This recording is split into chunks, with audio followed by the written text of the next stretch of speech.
So over 500 mine workers, or some 500 mine workers at Modder East operations in Springs this week stage a risky protest underground. The workers, who have all since resurfaced, say they barely make enough to survive. Some detailed how they have been overlooked for higher senior positions. We're now joined by senior researcher at Benchmark Foundation, David van Wyk, to talk to us about the conditions faced by mine workers in present-day South Africa. Mr. van Wyk, thank you very much for your time this afternoon. Perhaps it's worth revisiting the moments when some of the workers resurfaced to ground and they spoke about the reasons why they would stage such a risky protest. Let's take a look, listen.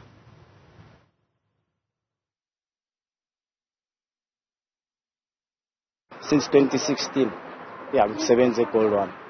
Bogoma 6 point something. Namanzi akakafiki ku 10,000. So like we bought a little paying 7-8 years in 7 and when they one. And since matric, utatila sense, angina certificate, angina needs. Even now, I'm kono ukuthi ngale mali bangipha yona. Ngiyenza N1 inyane site ni yabona into efana nalezo. Ngifila nokuyenza security 1.5. Because yonke le mali nginike already.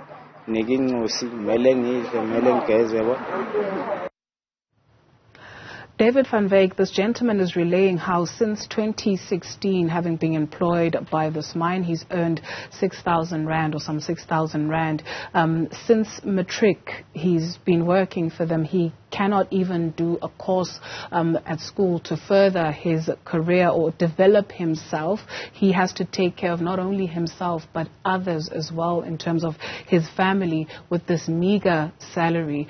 What does this tell us about not only some of the conditions but the way mines operate in present-day South Africa? Well, I think that gold mines especially have lagged behind platinum mines and other mines in the country. But if we compare the income and living conditions and working conditions of South African mine workers with Australian mine workers, an Australian mine worker gets on average 1.5 million South African rands per annum. South African mine workers, including this gentleman, probably doesn't even clear 100,000 rands per annum. I think that is shocking, given that the Australian mining revolution started at the same time as the South African mining revolution. There's one difference, however. Australian mine workers are actually white and South African mine workers are African and black. And there is a racial division of labor in the world because South African CEOs earn equal to their global counterparts, and yet mine workers don't. They don't earn equal to their Australian counterparts. And working in a South African mine is far more difficult and far more dangerous than working in an Australian mine.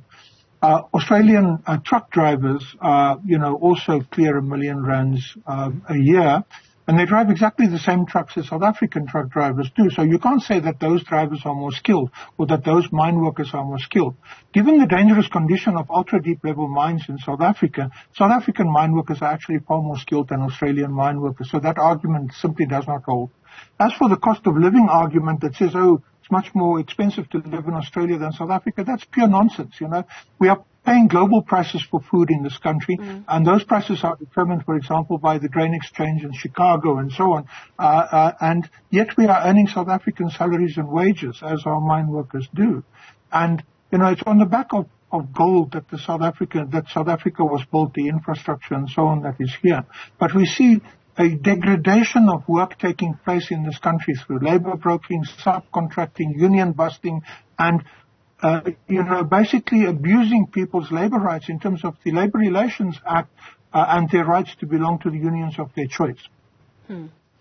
If we trace it, where does it start and where does it end? I guess in particular, when you take a look at, I'm not even sure what the phrase is for this, right? So if David van Wyk comes to Lesotho and he wants to open up a gold mine, the government of Lesotho, maybe let's use Botswana, because the government of Botswana, more so recently, the deal that they restructured for the country, which works for the country. Where does it start and where does it begin? So you go to Botswana and you say you want to operate in this space. The government of Botswana says these are the terms and conditions, and if you're not happy, you can pack your bags and go.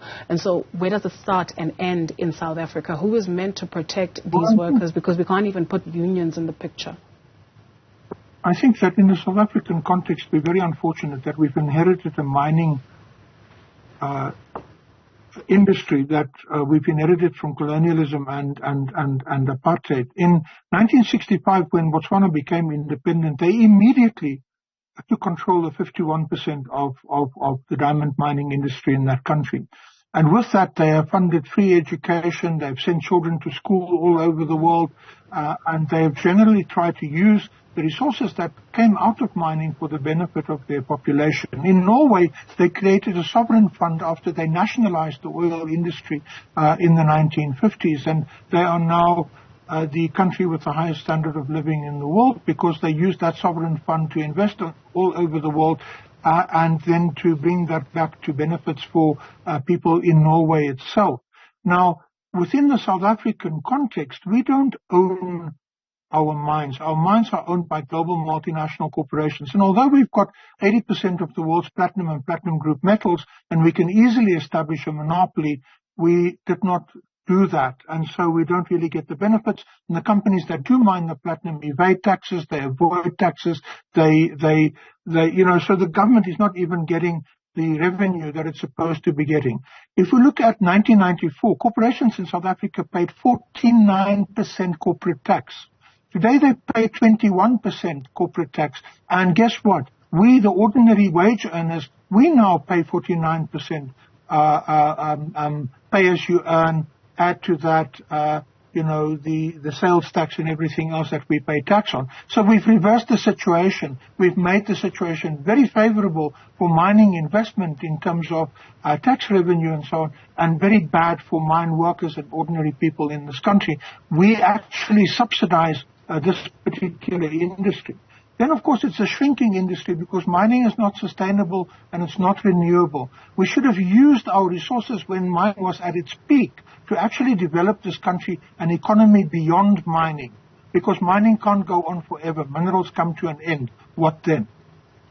And therein lies the tragedy. Thank you very much, David van Wyk, Senior Researcher at Benchmark Foundation.